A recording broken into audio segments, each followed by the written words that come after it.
ബൽറാം, ഈ ഓൾഡ് ശ്രീനഗർ എയർഫീൽഡിന് മുകളിൽ ഒരു ഡ്രോൺ പറന്നു, അതിനെ വെടിവെച്ചിട്ടു എന്ന വിവരം ബൽറാം തന്നെ റിപ്പോർട്ട് ചെയ്യുന്നുണ്ട്. യഥാർത്ഥത്തിൽ ബൽറാം, ഇന്ന് ജമ്മുവിൻ്റെയും ശ്രീനഗറിൻ്റെയും ഒക്കെ മുകളിൽ ഇന്ത്യയുടെയും പാകിസ്ഥാൻ്റെയും യുദ്ധവിമാനങ്ങൾ നേരിട്ടെത്തി ഒരു മുഖാമുഖം നിന്ന് ഒരു ഏറ്റുമുട്ടലാണ് രാവിലെ അല്ലെങ്കിൽ ഇന്ന് ഏർലി മോർണിംഗ് ഒക്കെ നടന്നത്.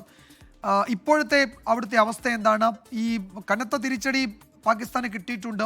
അവരുടെ F-16 അടക്കം പ്രധാനപ്പെട്ട യുദ്ധവിമാനങ്ങൾ പലയിടത്തും തകർന്നു വീഴുകയും ചെയ്തിട്ടുണ്ട്.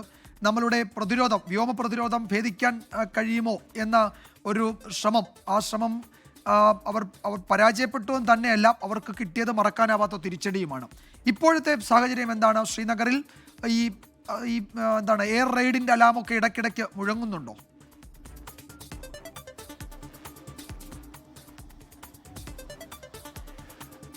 വിജയകുമാർ, ഇന്ന് രാവിലെ തന്നെ ശ്രീനഗർ നഗരം ഉണർന്നത് സ്ഫോടന ശബ്ദം കേട്ടാണ്. ഒന്നല്ല, രണ്ട് സ്ഫോടന ശബ്ദങ്ങളാണ് രാവിലെ 5:50 ഉണ്ടായത്. അത് ജനങ്ങൾ ഏറെ പരിഭ്രാന്തിയിലാക്കി. ആ ഒരു സമയത്ത് അരമണിക്കൂറിനകം വീണ്ടും ഒരു സ്ഫോടന ശബ്ദം കേട്ടു.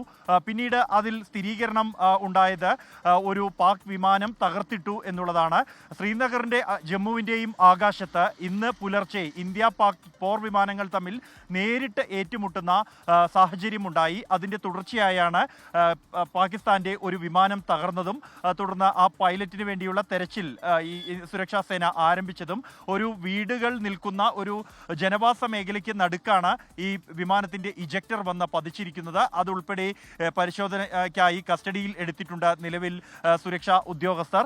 അതിനുശേഷമുണ്ടായ സ്ഫോടക ശബ്ദം സംബന്ധിച്ചുള്ള സ്ഥിരീകരണം, വിജയകുമാർ, അത് ദാൽ തടാകത്തിന് നടുക്ക് ഒരു വലിയൊരു വസ്തു വന്ന് വീഴുന്നതായുള്ള ദൃശ്യങ്ങൾ സമൂഹ മാധ്യമങ്ങളിൽ പ്രചരിച്ചിരുന്നു. ഈ വിഷയത്തിൽ പരിശോധന നടത്തിയ അധികൃതർ നമുക്ക് ദൃശ്യങ്ങളിൽ കാണാവുന്ന ദാൽ തടാകത്തിൻ്റെ പിൻവശത്തായുള്ള ഈ കശ്മീർ യൂണിവേഴ്സിറ്റിയുടെ വശത്തായി വരുന്ന ഭാഗത്തായിരുന്നു ഇത് വന്നു പതിച്ചത്. തുടർന്ന് പരിശോധിച്ച അധികൃതർ, കരസേനാ ഉദ്യോഗസ്ഥർ അടക്കമുള്ളവർ അവിടെ നിന്നും അജ്ഞാതമായ വസ്തുക്കൾ, ലോഹവസ്തുക്കൾ കണ്ടെത്തിയിട്ടുണ്ട്. അത് ഒരു മിസൈലിൻ്റെ ഭാഗങ്ങളാണ് എന്നാണ് പ്രാഥമിക നിഗമനം. ഇപ്പോൾ അത് പരിശോധിച്ചു വരികയാണ്. സ്ഫോടക വിദഗ്ധർ അടക്കമുള്ളവർ, ഫോറൻസിക് വിദഗ്ധരും അത് പരിശോധിച്ചു വരികയാണ്. സമാനമായി ഏറ്റവും ഒടുവിലാണ് അല്പസമയം മുമ്പ് ശ്രീനഗറിലെ ഓൾഡ് ശ്രീനഗർ എയർഫീൽഡിന് സമീപം ഒരു ഡ്രോൺ ഇന്ത്യൻ പ്രതിരോധ സംവിധാനം തകർത്തിട്ടത്. ഇത്തരത്തിൽ ശ്രീനഗറിലെ വിമാനത്താവളം കൂടാതെ സർവകലാശാലകൾ ഉൾപ്പെടെയുള്ളവ കേന്ദ്രീകരിച്ച് ജനവാസ മേഖലകളിലേക്ക് ആക്രമണം ഇന്ന് പാകിസ്ഥാൻ വ്യാപിപ്പിച്ചിരിക്കുന്നു എന്നുള്ളതാണ്. ഇന്നലെ രാത്രി മുതൽ തന്നെ ആ ശ്രമം തുടങ്ങിയതാണ്. എന്നാൽ ഇന്ന് ശ്രീനഗർ നഗരത്തിൻ്റെ മധ്യത്തിലും അല്ലെങ്കിൽ ദാൽ തടാകത്തിൻ്റെ വശത്തേക്കുമെല്ലാം തന്നെ പാകിസ്ഥാൻ്റെ ഡ്രോണുകളും മിസൈലുകളും എത്താൻ തുടങ്ങിയത് ഇന്ന് തന്നെയാണ്. ജനങ്ങൾക്ക് നേരിയ ആശങ്കയുണ്ട് എന്നുള്ളത് യാഥാർത്ഥ്യമാണെങ്കിൽ പോലും ഇന്ത്യയുടെ പ്രതിരോധ സംവിധാനത്തെ സംബന്ധിച്ചിടത്തോളം ആത്മവിശ്വാസമുണ്ട് ജനങ്ങൾക്ക്. അത് ഇതുവരെ വന്ന എല്ലാ വസ്തുക്കളെയും തകർത്തിരിക്കുന്നു. പാകിസ്ഥാൻ്റെ മുഴുവൻ ആയുധങ്ങളും നിഷ്പ്രഭമാക്കിയിരിക്കുന്നു ഇന്ത്യയുടെ ഡ്രോൺ സംവിധാനം. അതുകൊണ്ട് ആളുകൾ ഉൾപ്പെടെ സാധാരണ നിലയിൽ തന്നെ ഇവിടെയെല്ലാം നമുക്ക് കാണാൻ കഴിയും. ഭയ്യ കൈസേ ലഗ് രേ ആജ് തോ സുബഹ ഇവരൊന്നും തന്നെ എന്തായാലും സംസാരിക്കാൻ തയ്യാറാകുന്നില്ല, വിജയകുമാർ. നമ്മൾ നേരത്തെ സംസാരിച്ച ആളുകൾ എല്ലാവരും തന്നെ ആശങ്കകൾ പങ്കുവയ്ക്കുന്നുണ്ട്. എങ്കിലും ഇന്ത്യയുടെ പ്രതിരോധ സംവിധാനത്തിൽ പൂർണ്ണ വിശ്വാസമുണ്ട്. ഇതുവരെ ഒരു പോറൽ പോലും ശ്രീനഗറിൽ ഏൽപ്പിക്കാൻ പാകിസ്ഥാന്റെ ഒരു ശ്രമത്തിനും കഴിഞ്ഞിട്ടില്ല. അതേസമയം അതിർത്തി മേഖലകളിൽ ഇപ്പോഴും പാകിസ്ഥാന്റെ ഷെല്ലാക്രമണം അതിരൂക്ഷമായി തുടരുന്നു. കുപ്വാര, ഉറി അടക്കമുള്ള ഇടങ്ങളിൽ ജനവാസ മേഖലകളിലേക്ക്, ജനങ്ങളുടെ വീടുകളിലേക്ക് പാകിസ്ഥാൻ ഷെൽ പ്രയോഗിക്കുന്നു. കൃത്യമായി അത് തകർക്കുന്നു. ആശ്വാസകരമായ ഒരു കാര്യം, ഈ മേഖലയിൽ നിന്നെല്ലാം ജനങ്ങളെ ഒഴിപ്പിക്കാൻ കഴിഞ്ഞിട്ടുണ്ട്. അതുകൊണ്ട് തന്നെ മരണങ്ങളുടെ വാർത്തകൾ ഇന്ന് പുറത്തു വന്നിട്ടില്ല ഇതുവരെയും. വലിയൊരു വിഭാഗം, ഏതാണ്ട് ഉറി മേഖലയിൽ നിന്ന് മാത്രം ഇന്നലെ 15,000-ഓളം പേരാണ് ഒഴിഞ്ഞുപോയത്. ഈ ആക്രമണം വരും ദിവസങ്ങളിൽ വർദ്ധിക്കുമെന്ന ഉറപ്പിലാണ് തന്നെയാണ് സുരക്ഷാ ഉദ്യോഗസ്ഥർ ആവശ്യമായ അറിയിപ്പുകൾ നൽകിയതും അതനുസരിച്ച് ജനങ്ങൾ മാറി താമസിച്ചതും. ഈ പ്രദേശങ്ങളിൽ എന്നാൽ ജനങ്ങളിൽ ആശങ്ക വർദ്ധിക്കുകയാണ്. കൂടുതലായും ഇത്തരത്തിലുള്ള രാത്രിയാകുമ്പോൾ സ്ഫോടക ശബ്ദങ്ങളും മറ്റും ആകാശത്ത് നിന്ന് കേൾക്കുമ്പോൾ അത് ഇന്ത്യയുടെ പ്രതിരോധ സംവിധാനം പാകിസ്ഥാന്റെ ആയുധങ്ങളെ തകർത്തിടുന്നതാണെങ്കിൽ പോലും ജനങ്ങളിൽ അത് ആശങ്ക പടർത്തുന്നുണ്ട്.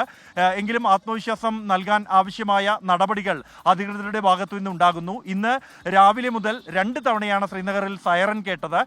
എന്നാൽ അല്ലെങ്കിൽ ഏതെങ്കിലും അപകടങ്ങളോ മറ്റോ ഉണ്ടായതായുള്ള യാതൊരു അറിയിപ്പും റിപ്പോർട്ടുകളുമില്ല.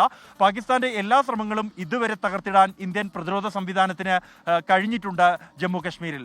വിജയകുമാർ. യെസ്, ദാൽ തടാകത്തിന് സമീപമാണ് ബൽറാം വിവരങ്ങൾ നൽകാൻ അവിടെ നിന്നാണ് നൽകിയത്. തടാകത്തിലേക്ക് ഈ പൊട്ടിയ മിസൈലിൻ്റെയോ ഡ്രോണിൻ്റെയോ ഒക്കെ അവശിഷ്ടങ്ങൾ വന്ന് വീണിട്ടുണ്ടെന്ന് ബൽറാം പറയുകയായിരുന്നു. ബൽറാം സൂചിപ്പിച്ചതുപോലെ നമ്മുടെ ഈ പറയുന്ന സുരക്ഷാ ഏജൻസികളുടെ നീക്കങ്ങൾ, അതുപോലെ വ്യോമ പ്രതിരോധം അത് അതിശക്തമാണ് എന്ന് നാട്ടുകാർ അതിനെ അത്രത്തോളം വിശ്വസിക്കുന്നുണ്ട്. ഇന്ന് ഏതാണ്ട് ഫത്ത-2 എന്ന മിസൈൽ അതിൽ ഡൽഹി ലക്ഷ്യമാക്കി വന്നതാണ് എന്ന് വിലയിരുത്തുന്നു. അത് ഹരിയാനയിൽ വെച്ച് അതിനെ തകർത്തു.